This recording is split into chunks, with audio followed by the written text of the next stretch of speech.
हो गया। हाँ। संक्रमण के तरीके, संक्रमण के कुल 4 तरीके दिए हैं।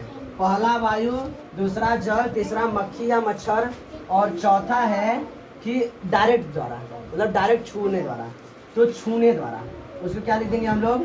छूने द्वारा, यानी डायरेक्ट अगर कांटेक्ट में आ गए तब, सीधा संपर्क में। क्या बोलेंगे इसको? सीधा संपर्क। क्या लिखोगे? सीधा संपर्क। दिख रहा है कि नहीं? दिख रहा है ना?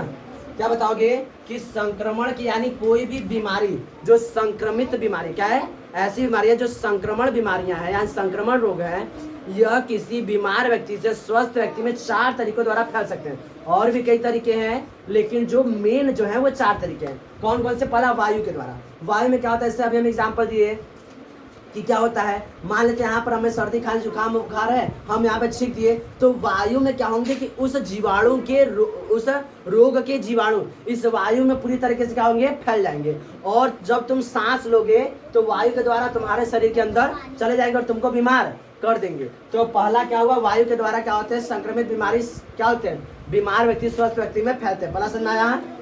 दूसरा जल के द्वारा। अब देखो, मान लेते हैं कि कोई बीमार, हम मान लो बीमार व्यक्ति हैं, ठीक है? बीमार लग रहे हैं? नहीं? अच्छा ठीक है।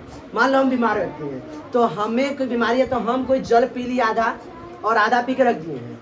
तो हम जब जूठा किए तो हमारा जो लार्वा है, इसमें ढेर सारे संक्रमण जो बीमारी के जो जीवाणु है उसमें आ गए हैं। अब ये कहाँ पर आ गए? जल में। अब ये जल यहाँ पर रखा है। अब ये जल अगर उठा के कोई स्वस्थ व्यक्ति पी लेगा तो उसके अंदर तुरंत इस बीमारी यानी रोग के जीवाणु पहुंच जाएंगे। इसके द्वारा भी क्या होगा? स्वस्थ व्यक्ति बीमार पड़ जाएगा। किसके द्वारा गया? बीमार व्यक्ति के द्वारा गया। तो दूसरा क्या बताओगे? जल। दूसरा क्या बताओगे? जल। पहला क्या था? वायु। वायु के द्वारा कैसे गया? तो अभी हमने देखे कि क्या होता है जब कोई भी बीमार व्यक्ति छींकता है, खांसता है, तो होता क्या है कि उस रोग के जीवाणु पूरे हवा में ऐसे फैल जाते हैं। स्वस्थ व्यक्ति जब सांस लेता है तो वो जीवाणु जो होते हैं उसे नाक द्वारा या मुंह द्वारा उसके शरीर के अंदर चलते हैं और उसको बीमार करते हैं। जल वाला समझ में आया? जल वाला किसी को दिक्कत?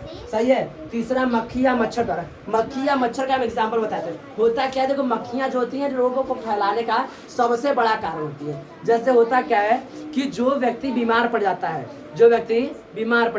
तो मान लेते हो बीमार व्यक्ति किसी जगह खखार के थूक दिया। क्या कर दिया? अरे बीमार हो गया तो नहीं एकदम करके थूक देते हैं, तो मतलब घिनाने वाली बात नहीं है, सत्य है। थूक दिया है या तो कहीं पर शौच कर दिया है, तो वहाँ पर मक्खियाँ जाके बैठेंगे। वहाँ पर क्या है?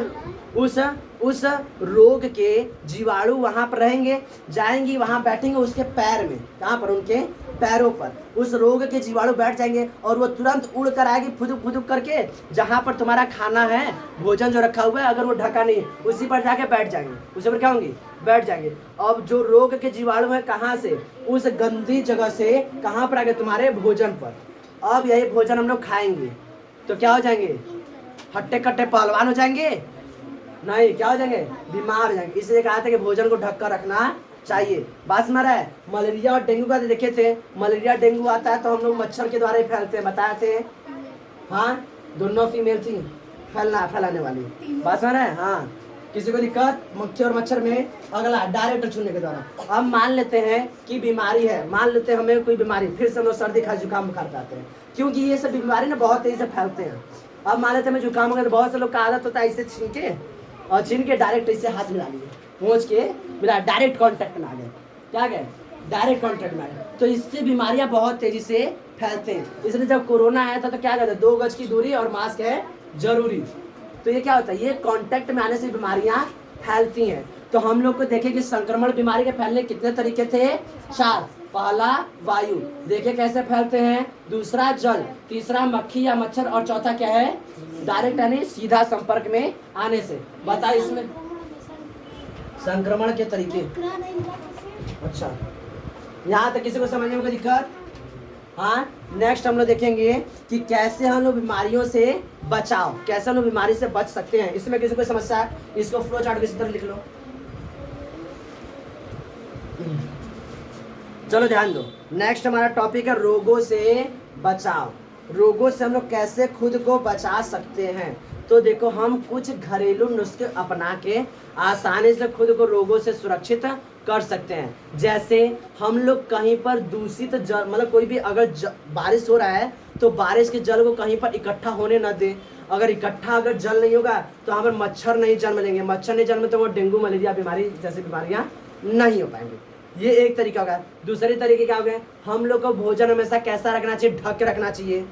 दूसरा हो गया। तीसरा, हम लोग को प्रतिदिन नहाना स्नान करना चाहिए, प्रतिदिन स्नान करना चाहिए। और कपड़े इस्त्री करके ही पहनने चाहिए। कैसे, कपड़े जो है इस्त्री करके ही पहनने चाहिए। नहीं है तो धूप में सुखा दो उसको, तो उसमें जो बैक्टीरिया रहेंगे वो क्या होंगे, धूप में जल जाएंगे। बस में है, पानी को उबाल कर पीना चाहिए। ये सब कुछ क्या है। और मच्छरदानी का उपयोग करना चाहिए। और जब मच्छर कहीं ऐसा जगह है जहाँ पर कि मच्छर पनप रहे, वहाँ पर फुल आस्तीन के शर्ट पहनने चाहिए, कपड़े पहनने चाहिए। ठीक है, यहाँ पर कोई मच्छर वच्छर नहीं, इसलिए हाफ पहने हैं। बस में रहे। तो ये सब कुछ घरेलू नुस्खे अपना के हम लोग क्या करते हैं, रोगों से खुद को सुरक्षित रख सकते हैं। लेकिन कुछ बीमारियां हैं जिसमें ये घरेलू नुस्खे हम लोग अपनाएंगे तो उस पर कोई खास प्रभावी नहीं होगा। उसके लिए हम लोग को एक दूसरा तरीका अपनाना पड़ेगा, इसे बोलते हैं टीकाकरण। क्या बोलते हैं, टीकाकरण। और जो समझते हैं टीकाकरण क्या होता है, ध्यान समझोगे टीकाकरण क्या होता है, समझ में आ जाएगा। देखो होता क्या है, जब हम सूक्ष्म जीवों के बारे में पढ़ा रहे थे, चैप्टर फर्स्ट जब स्टार्ट करते हम ये चैप्टर को जब स्टार्ट करते तो हम बताए थे कि सूक्ष्म जीव हर जगह उपस्थित होते हैं। सूक्ष्म जीव हानिकारक भी होते हैं और लाभदायक भी होते हैं, दोनों बताए थे। अब हानिकारक सूक्ष्म जीव हमें क्या करेंगे, बीमार कर देंगे। और मतलब हर जगह सूक्ष्म जीव है, इस हिसाब से तो दुनिया का कोई भी व्यक्ति स्वस्थ हो ही नहीं सकता। हो सकता है, कैसे होगा भाई, यहीं पर हानिकारक सूक्ष्म जीव को हमें बीमार कर, पहले खड़े अब बीमार हो गए फट से, नहीं पढ़ा तो क्या हुआ भैया बीमार हो गया, छुट्टी नहीं। लेकिन क्या ऐसा होता है कि चलते चलते बीमार पड़ गए, नहीं ना, ऐसा नहीं ना होता है। क्यों, क्योंकि हमारे शरीर के अंदर पहले से कुछ लाभदायक सूक्ष्मजीव उपस्थित हैं जो इन हानिकारक सूक्ष्मजीवों के प्रतिरोध में क्या करते हैं, प्रतिरोध में कार्य करते हैं और इन हानिकारक सूक्ष्मजीवों को हमारे ऊपर हावी होने नहीं देते हैं। इसे बोलते हैं प्रतिरक्षा। इस प्रक्रिया क्या बोलते हैं, प्रतिरक्षा। सेम यही काम करता है टीकाकरण, सेम यही काम करता है कौन, टीकाकरण। टीकाकरण क्या करता है, यह एक ऐसी प्रक्रिया है जिसमें हमारे शरीर के अंदर ऐसा प्रतिरक्षा या प्रतिजैविक दवाइयों को इंजेक्ट कर जाता है, या तो हमारे अंदर क्या कर जाता है, इंजेक्शन के द्वारा, कैसे भी द्वारा हमारे बॉडी के अंदर स्थापित कर जाता है, जिससे होने वाले रोग हमारे ऊपर प्रभावी नहीं हो सकते। जैसे पोलियो ड्रॉप तुम सब लोग पिए हो, तो ये क्या काम करता है, एक तरह से क्या है, टीकाकरण है। भले ड्रॉप पिलाते लेकिन एक तरह से क्या है, टीकाकरण, जो हमारे अंदर पोलियो के खिलाफ एक प्रतिरक्षा तैयार करता है कि हमें बीमारी क्या पोलियो नहीं होगा। चेचक के खिलाफ भी क्या लगाता है, टीका लगाता है। छोटे बच्चों को देखते हो 5 साल 7 बार, छूटे ना टीका एक भी बार।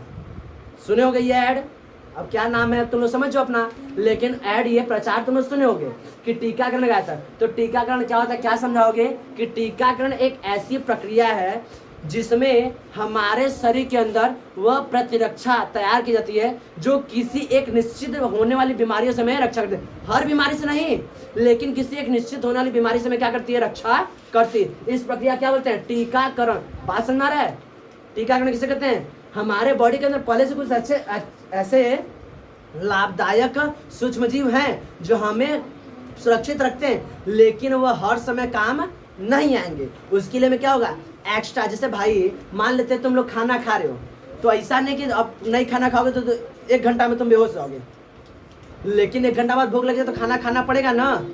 ऐसा नहीं कि 1 घंटा में तुम बेहोश जाओगे, 1.5 घंटा 2 घंटा सर्वाइव कर पाओगे, लेकिन जरूरी कि उसको लगातार मेंटेन करने के लिए तुम्हें बार बार भोजन करना पड़ेगा। इसी तरह टीकाकरण, हमारे अंदर लाभदायक जंतु हैं, सूक्ष्मजीव हैं, तो इसका मतलब ये नहीं कि हम लोग टीकाकरण न लगाएं, टीका न लगवाएं। भाई ये क्या करें, हमारे बॉडी के इम्यून सिस्टम यानी प्रतिरक्षा तंत्र को और क्या कर देगा, मजबूत कर देगा। इसलिए टीकाकरण अनिवार्य है। छोटे बच्चों को टीका लगाया जाता है। तो टीकाकरण क्या बताओगे, टीकाकरण वह प्रक्रिया जिसमें क्या होता है, मनुष्य के अंदर ऐसी प्रतिरक्षा तंत्र को तैयार किया जाता है या तो मजबूत किया जाता है कि जो होने वाली बीमारियों से हमारी रक्षा करता है। पोलियो के खिलाफ टीका लगाता है, पेचिस हो गया और ये क्या कालरा हो गया, ये सब कुछ बीमारियां जिसके खिलाफ हम लोग क्या करते हैं, टीकाकरण कराते हैं। टीकाकरण में किसी की दिक्कत, बस में अभी डेफिनेशन लिख रहे हैं तो वहां पे तुम लोग लिख लोगे, समझो ध्यान से। तो टीकाकरण क्या होता है? वह प्रक्रिया जिसके द्वारा मनुष्य की प्रतिरक्षा तंत्र को और सुदृढ़ किया जाता है। और क्या कहता है?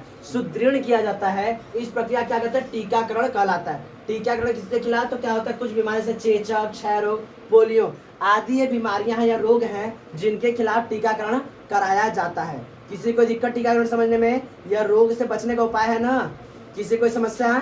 या इस तरह से यह चैप्टर क्या हो गया? पूरा कंप्लीट हो गया। इसमें किसी को समस्या, कोई दिक्कत? अब इसका एमसीक्यू जो भी इसके एक्सरसाइजेज है वो तुम लोग घर से करके आओगे। नहीं समझ में आएगा वो हमसे पूछ लोगे। घबराओ मत, संक्रामण बीमारी नहीं है, वो धूल से खांसी आ गया है।